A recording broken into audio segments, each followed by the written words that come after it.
Le jour où ma cousine a remonté l'allée en portant ma robe de mariée, j'étais au fond de l'église, la main de ma mère pressée sur ma bouche pour que mon cri ne brise pas les vitraux. Permettez-moi de vous raconter mon histoire. Je m'appelle Adaez. Je suis née à Enugu, 4e fille du chef Okechukwu-Imagi, un homme qui pensait que le plus grand accomplissement d'une femme était de faire un bon mariage. Ne pas être performante au travail, ne pas bien réfléchir, ne pas bien se marier. Mon père avait une philosophie concernant ses filles. Il appelait cela un retour sur investissement. Il dépensait de l'argent pour vous élever, et un bon mari était la façon dont cet argent lui revenait. C'est dans ce monde que j'ai grandi. C'est l'air que j'ai respiré dès que j'ai appris à marcher. Ma mère, Mama Naji, était une femme discrète et douce qui n'élevait jamais la voix, ni ne donnait son avis au-delà d'une simple suggestion. Elle avait 7 enfants. Elle en avait enterré 2. Elle cuisinait, elle priait, elle endurait.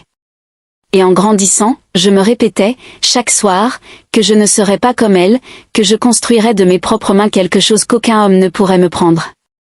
Je suis allée à l'université du Nigeria, à Nsukka, j'ai étudié l'administration des affaires, j'ai obtenu une licence avec mention bien, et je suis rentrée chez moi prête à affronter le monde.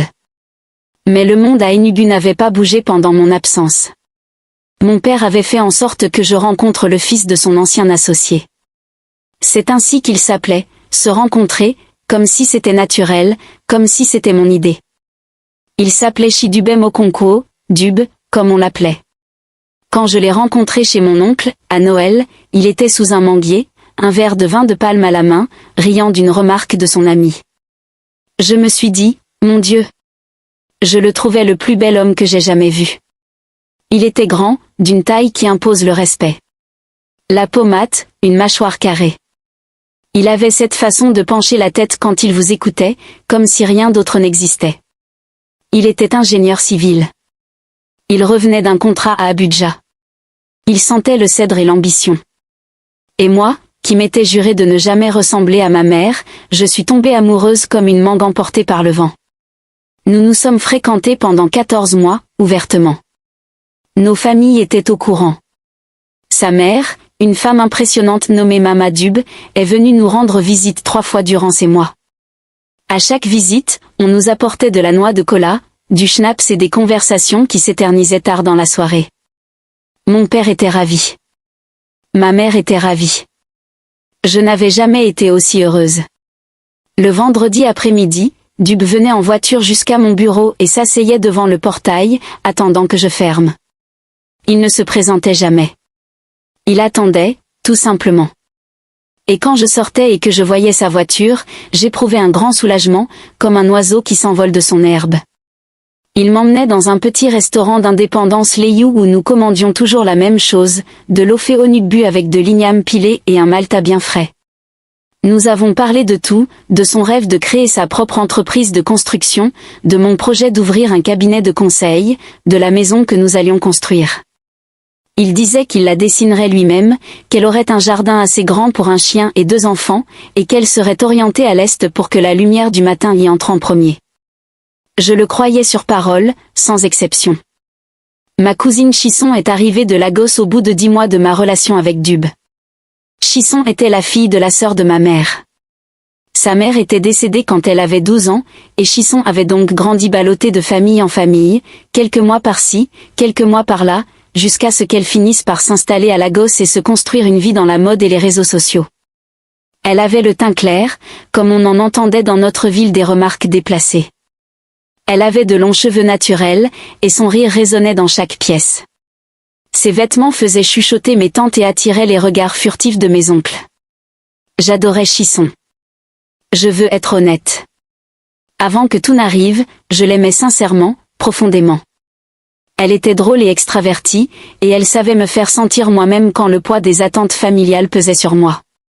Lors de ses visites, elle apportait un sac de suya de son restaurant préféré à Lagos, et nous restions éveillés jusqu'à 3 heures du matin à manger, parler et rire jusqu'à en avoir mal au ventre. Elle était ma confidente. Elle était ma famille, au sens le plus profond du terme. Je l'ai présentée à Dub la 2e semaine de sa visite. Nous sommes allés dans un restaurant de suya près d'Ogi Road, toutes les 4, moi, Dub, Chisson et Emeka, l'ami de Dub. La nuit était douce, la musique d'une boutique voisine nous enveloppait comme une rivière tranquille, et tout était parfait. Chisson portait un haut jaune à épaules dénudées. Elle rayonnait comme toujours. Dub s'est levé en s'approchant de la table. Il était toujours aussi poli, il lui a serré la main, et elle a ri à une de ses remarques dans les 30 premières secondes, et je n'y ai pas prêté attention. Pourquoi l'aurais-je fait? C'était mon homme, c'était ma cousine. Il y a des choses auxquelles on préfère ne même pas penser, tellement elles paraissent absurdes. La visite était censée durer 3 semaines. Chisson est resté 4 mois. Avec le recul, je vois les signes. Je les observais pourtant, mais je les interprétais mal, les traduisant par une innocence illusoire, car c'était le langage que je voulais étouffer. Je me disais qu'il était simplement amical. J'ai vu Chisson commencer à poser des questions sur lui en son absence. Des questions anodines, le genre de questions qu'on glisse au détour d'une conversation. Je me disais qu'elle était juste curieuse, protectrice, qu'elle voulait connaître l'homme avec qui je comptais passer ma vie. Quand Dub mentionnait son nom dans mes conversations, je me disais que c'était normal. Quand Chisson a commencé à rentrer plus tard le soir après ses courses, je me suis dit que les filles de Lagos étaient tout simplement différentes. Elles avaient plus d'énergie, plus de mouvement. J'étais naïve, mais pas du genre stupide, plutôt du genre à tout voir et à refuser de comprendre parce que comprendre coûterait trop cher. La présentation officielle, ce que nous appelons l'Imégo, était prévue pour octobre. C'est à ce moment-là que la famille de Dub viendrait chez moi avec des boissons et des cadeaux pour lancer officiellement les discussions en vue du mariage. Ma mère avait déjà acheté le tissu Ankara pour l'occasion. Mon père affûtait son sourire de négociateur. J'avais discrètement commencé à regarder des modèles de mariage en ligne, en sauvegardant des photos dans un dossier sur mon téléphone que j'avais nommé « Jardin », pour que personne ne tombe dessus et ne se moque de moi. 3 semaines avant l'Imégo, Chisson m'a annoncé qu'elle retournait à Lagos. Elle me l'a dit simplement, au petit déjeuner, pendant que je mangeais de la camue et qu'elle prenait un morceau de pain à Gège. Elle a dit qu'elle était restée trop longtemps, que le travail l'attendait, que Lagos l'appelait. Elle m'a serré dans ses bras à la gare routière et m'a serré quelques secondes de plus que d'habitude. Je me souviens avoir pensé qu'elle sentait la culpabilité. Mais j'ai chassé cette pensée. Je l'ai refoulée et me suis persuadée que je me faisais des idées. Elle est partie un mardi. Le jeudi, Dub m'a appelé. Il a dit qu'il avait besoin de me parler. Sa voix était froide comme je ne l'avais jamais entendue, comme si toute chaleur l'avait quitté. Nous nous sommes retrouvés au restaurant d'Indépendance Leyou, notre restaurant habituel, celui où nous avions mangé de l'ofé onugbu des centaines de fois. Il n'a rien commandé. Il s'est assis en face de moi, les mains jointes sur la table, et il a dit, et je me souviendrai de ces mots jusqu'à ma mort, « Adaez, je dois être honnête avec toi. » Mes sentiments ont changé. Je l'ai fixé du regard. J'attendais la suite. Il y avait sûrement autre chose. Un homme qui avait dîné 3 fois en face de mon père, qui avait imaginé une maison avec un jardin pour 2 enfants et un chien, qui m'avait tenu la main dans ce restaurant tous les vendredis pendant plus d'1 an, cet homme avait sûrement plus à dire que « mes sentiments ont changé ». Il s'est excusé. Il a dit que ce n'était pas intentionnel. Il a dit que parfois la vie nous réserve des surprises. Il espérait que je finirais par comprendre et qu'il me souhaitait sincèrement le meilleur. Je suis restée assise là longtemps après son départ. Le serveur est venu me demander si j'avais besoin de quelque chose. J'ai répondu non. J'ai payé les 2 bouteilles d'eau que nous avions à peine entamées, puis je suis allée à ma voiture, j'ai pris le volant et je suis restée assise dans la voiture garée dans la cour de mon père pendant 1h40 avant de pouvoir bouger. Je n'ai pas pleuré cette nuit-là. Je n'en étais pas capable.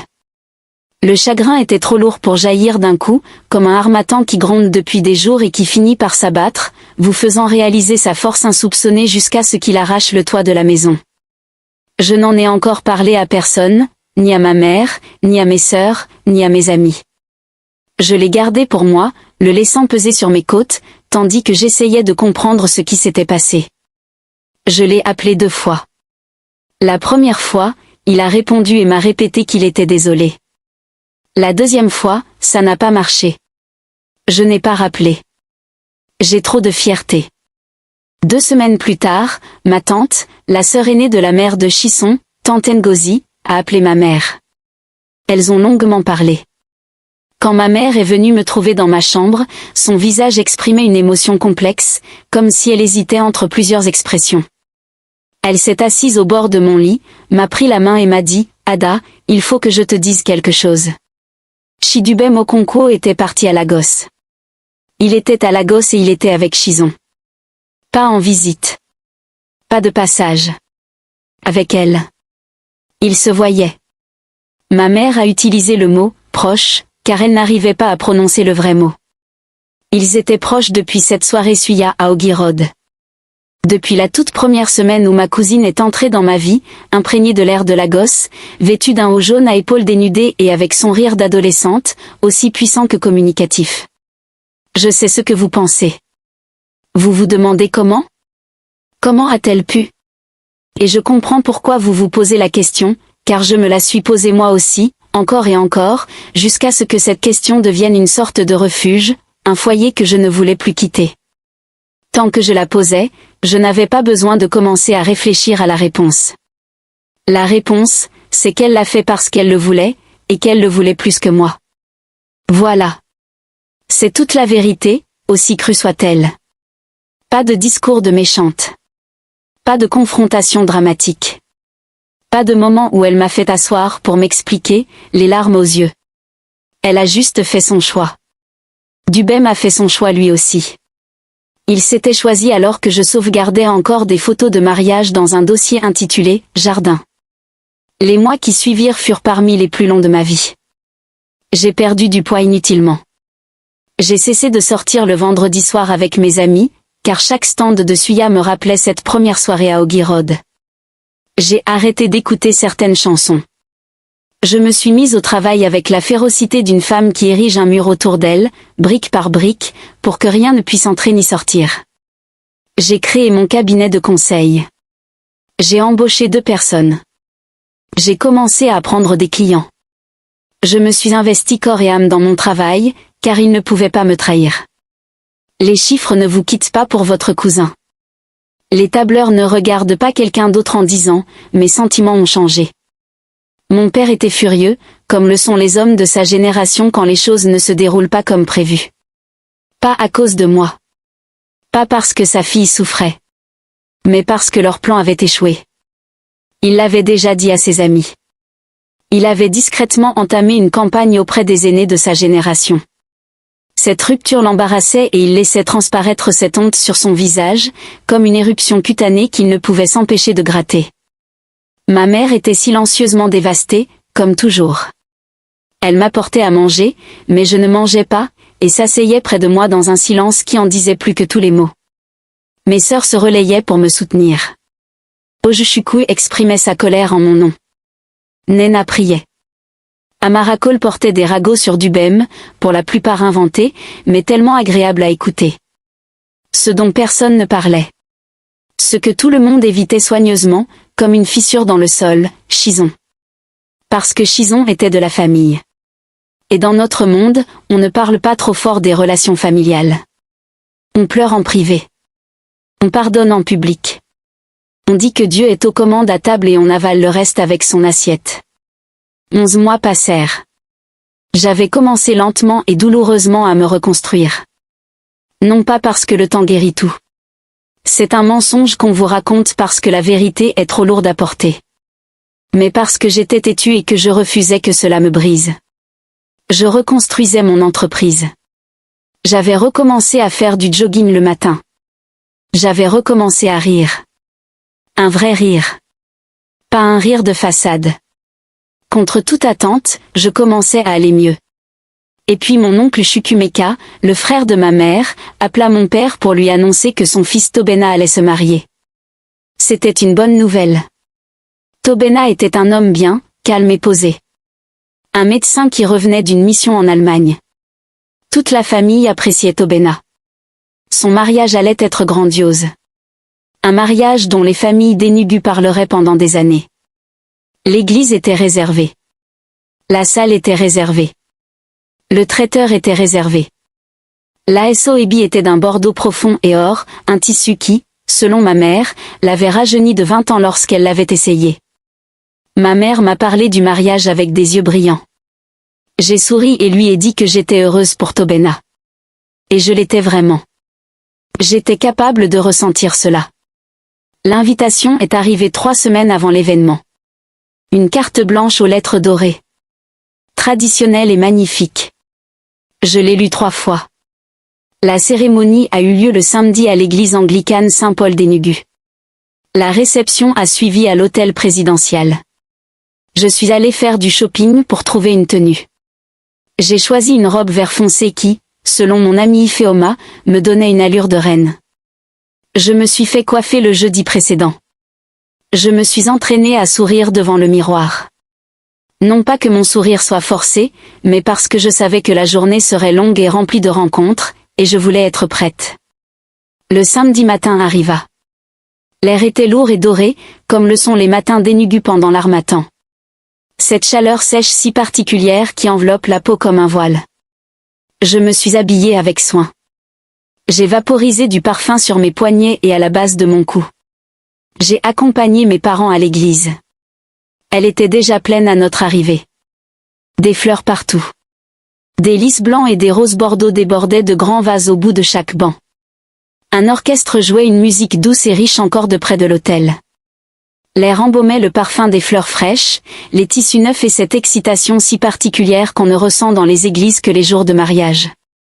Nous avons trouvé nos places. Mon père saluait déjà les gens 3 bancs plus loin. Ma mère ajustait son gelé. Je me suis assise, j'ai ouvert le programme du mariage et j'ai commencé à le lire d'un air distrait, comme on le fait quand on essaie de paraître occupé. La cérémonie a débuté.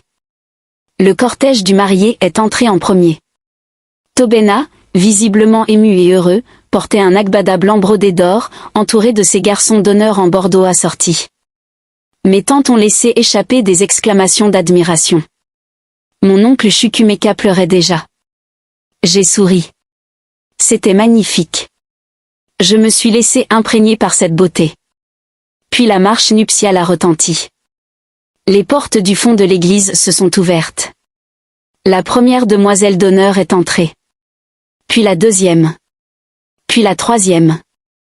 Toute vêtue de ce profond bordeaux et or. Puis la petite fille d'honneur.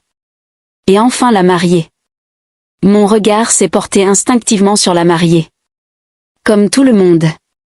Elle avançait lentement, avec assurance. Comme on apprend aux mariés à le faire. Et elle était resplendissante. Son voile flottait derrière elle. Sa robe captait la lumière de 1000 feux. L'assemblée a retenu son souffle. Je l'ai ressenti moi-même. C'était un mariage magnifique. Puis, en passant devant ma rangée, elle se tourna légèrement. Le voile bougea et je vis son visage. C'était Chison. Pas une simple ressemblance. Pas une hallucination. Ma cousine. Chison, avec sa peau claire et ses longs cheveux naturels retenus sous un voile. Chison, avec son sourire si large. Chison qui mangeait mon suya, dormait chez ma mère et m'écoutait parler de cette maison au jardin orienté à l'est. Je retins mon souffle. La main de ma mère se posa sur la mienne si brusquement et si fort que je la regardai. Son visage me dit qu'elle savait. Pas tout, peut-être, mais une partie. Elle savait quelque chose à propos de cette journée qu'elle ne m'avait pas dit, et son visage exprimait un mélange de honte, d'excuses désespérées et de cette impuissance si particulière qui naît de la conscience qu'on aurait dû agir autrement et qu'il est désormais trop tard. Je me suis retournée vers l'allée. Et là, à côté de Chison, il la conduisait jusqu'à l'autel, sa main posée sur la sienne. Grand, brun, l'odeur du cèdre. Sa mâchoire était crispée comme je l'aimais quand il réfléchissait intensément. C'était Chidubem Okonkwo. Mon Dubem. Le témoin de Tobena. Je n'ai pas les mots pour décrire ce qui s'est passé en moi à cet instant. Ce n'était pas une seule émotion. C'était une collision de 20 émotions à la fois. Chacune luttant contre les autres. Aucune ne l'emportait. Le choc. L'humiliation. Un chagrin si vif qu'il en était presque physique. Comme si quelqu'un avait enfoncé un doigt dans une plaie que je croyais en train de cicatriser. La rage. Silencieuse. incandescentes. De celles qui ne font aucun bruit, et quelque chose d'autre, tapis au fond. Une lucidité terrible, insoutenable, de celles qui arrivent trop tard, qui vous révèlent tout ce que vous avez manqué, trop occupé à faire confiance aux autres. Ils avaient emménagé ensemble à Lagos. Ils sortaient ensemble, et maintenant, moins d'un an après que Dubem m'ait avoué que ses sentiments avaient changé, il accompagnait ma cousine à l'hôtel lors du mariage de ma famille, tandis que j'étais assise sur un banc, vêtue de vert, tenant le programme de la cérémonie où mon nom figurait dans la section réservée à la famille du marié. Ma mère me serra la main plus fort. Je n'ai pas fui. Je veux que vous compreniez. J'en avais envie. Tous mes instincts me criaient de me lever, de partir, de ne pas rester assise dans cette église à regarder cela se produire devant 200 personnes qui savaient qui j'étais, qui elle était, et ce que cela signifiait. Mais je n'ai pas fui. Parce que je suis la fille de ma mère, au moins en partie. Je sais endurer en public. Je sais garder mon sang-froid quand tout s'écroule derrière moi. J'ai écouté les vœux. J'ai écouté les prières. J'ai assisté à l'instant où le pasteur a dit « Vous pouvez embrasser la mariée ». L'église a explosé de joie, ma tante sanglotait, mon oncle Chukwuemeka essuyait ses yeux avec un mouchoir, Tobena embrassait sa femme et Dubem, au premier rang, applaudissait et souriait comme un homme amnésique, comme s'il ne s'était jamais assis en face de moi dans un restaurant des Indépendance Leyu et ne m'avait jamais promis un jardin exposé à l'est. J'ai tout vécu. À la réception, j'ai trouvé une table au fond, je me suis assise, les mains jointes sur les genoux, et j'ai regardé, car c'était tout ce que je pouvais faire. Les tables étaient magnifiquement décorées. La nourriture embaumait. Le diji était excellent. Ma famille m'entourait comme l'eau autour d'une pierre. Certains croisaient mon regard, leurs expressions oscillant entre la pitié, la gêne et une innocence feinte. Personne ne disait rien de direct. Personne n'allait rien dire de direct. C'était un mariage. La vérité était trop lourde pour un jour de mariage. Chison dansait à la réception. C'était une danseuse magnifique. Elle l'avait toujours été. Elle se frayait un chemin à travers la foule avec l'aisance de quelqu'un qui n'avait jamais rien fait de mal ou qui avait fait la paix avec ses fautes au point de ne plus en ressentir le poids. À un moment donné, elle passa en dansant devant ma table, et nos regards se croisèrent. 1 seconde. 2 secondes. Elle ne s'arrêta pas. Elle ne dit rien. Elle me lança un regard que j'ai passé des années à essayer de décrypter. Ce n'était pas un regard triomphant. Ce n'était pas un regard cruel. C'était quelque chose de plus complexe que les deux. Puis elle s'éloigna, et la musique l'engloutit. Dubem ne s'approcha pas de moi. Pas une seule fois. Il savait exactement où j'étais assise toute la soirée, comme on sait toujours où se trouve la personne qu'on a offensée dans n'importe quelle pièce. Il est resté à l'autre bout du couloir, riant avec les garçons d'honneur, buvant et dansant, sans me regarder une seule fois. Je l'ai trouvé plus insultant que tout ce qu'il aurait pu faire, car cela signifiait qu'il ne s'était pas contenté de cesser de m'aimer. Il m'avait effacé. J'étais une page qu'il avait déjà tournée. Je suis partie avant la découpe du gâteau. J'ai dit à ma mère que j'étais fatiguée. Elle m'a regardée avec des yeux remplis de tout ce qu'elle ne pouvait voir, elle a pris mon visage entre ses mains un instant, puis elle m'a lâché. Mon chauffeur m'a ramenée chez moi. Je suis entrée dans ma chambre et je me suis assise par terre.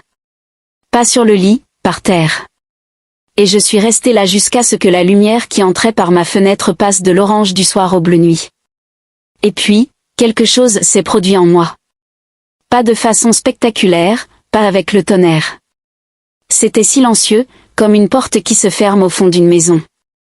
Quelque chose a bougé, s'est verrouillé, s'est installé dans une nouvelle position, et je me suis fait une promesse. J'en avais fini d'être la femme à qui les choses arrivaient. Lundi matin suivant, à 7 heures, je suis arrivée à mon bureau. J'ai passé en revue chaque compte, chaque dossier client, chaque proposition que j'avais laissée de côté. J'ai convoqué des réunions. J'ai pris des décisions. J'ai commencé à construire. Non pas parce que j'étais guérie, non pas parce que j'avais surmonté mes épreuves, mais parce que j'avais décidé que l'histoire de ma vie ne serait pas racontée comme une tragédie à propos d'un homme qui m'a quittée et d'une cousine qui l'a recueillie. Ces personnes ne seraient qu'un chapitre, un court chapitre, et le reste du livre m'appartiendrait. Au cours des 2 années suivantes, j'ai développé mon entreprise jusqu'à en faire l'une des agences de conseil les plus respectées d'Enugu. J'ai embauché cette personne. J'ai décroché un contrat avec un organisme gouvernemental. J'ai donné une conférence à Abuja après laquelle 3 femmes sont venues me voir et m'ont dit que cela avait changé leur vision de l'ambition. J'ai acheté une voiture. J'ai acheté un terrain. J'ai commencé à imaginer une maison avec un jardin. Non pas orientée à l'est, mais orientée où je le souhaitais, car elle serait à moi. J'ai recommencé à sortir, prudemment, lentement, sans le désespoir urgent que peut parfois engendrer un chagrin d'amour. J'ai eu des rendez-vous sans lendemain et je l'acceptais. J'ai eu des rendez-vous sans lendemain et je l'acceptais aussi. J'ai cessé de comparer les hommes aux souvenirs de Dubem, et c'était la chose la plus importante que j'ai faite. J'ai cessé de laisser un homme qui m'avait quitté définir ce que je recherchais chez un homme avec qui je pourrais m'engager. Et finalement, environ 18 mois après le mariage, j'ai rencontré Emeka. Pas l'ami de Dubem, Emeka, un autre Emeka, Emeka Chukwudi, un comptable d'Aoka qui avait bâti un petit empire de portefeuille d'investissement et qui avait la confiance tranquille d'un homme qui n'avait rien à prouver. Il n'était pas théâtral. Il n'avait pas l'allure d'un manguier. Il ne sentait pas le cèdre. Il était ordinaire au meilleur sens du terme, solide, constant, sincère d'une manière presque banale jusqu'à ce qu'on réalise à quel point la sincérité était rare chez une personne. Il était toujours là quand il disait qu'il serait là. Il appelait quand il disait qu'il appellerait. Il ne me laissait pas deviner. Il ne me demandait pas de jouer un rôle. Un jour, au début de notre relation, il m'a demandé pourquoi j'avais parfois l'air de l'observer de loin, même quand j'étais assise à côté de lui, et je lui ai dit la vérité. Pas toute d'un coup. La vérité, quand on en porte beaucoup, doit être distillée lentement, sinon elle submerge la pièce. Mais suffisamment. Il a écouté sans se mettre sur la défensive, sans s'impatienter, sans ramener la conversation à lui. Et puis il a dit, je ne suis pas lui, mais je comprends pourquoi il faut du temps pour y croire. Je l'ai aimé rien que pour cette phrase. Nous sommes sortis ensemble pendant 2 ans.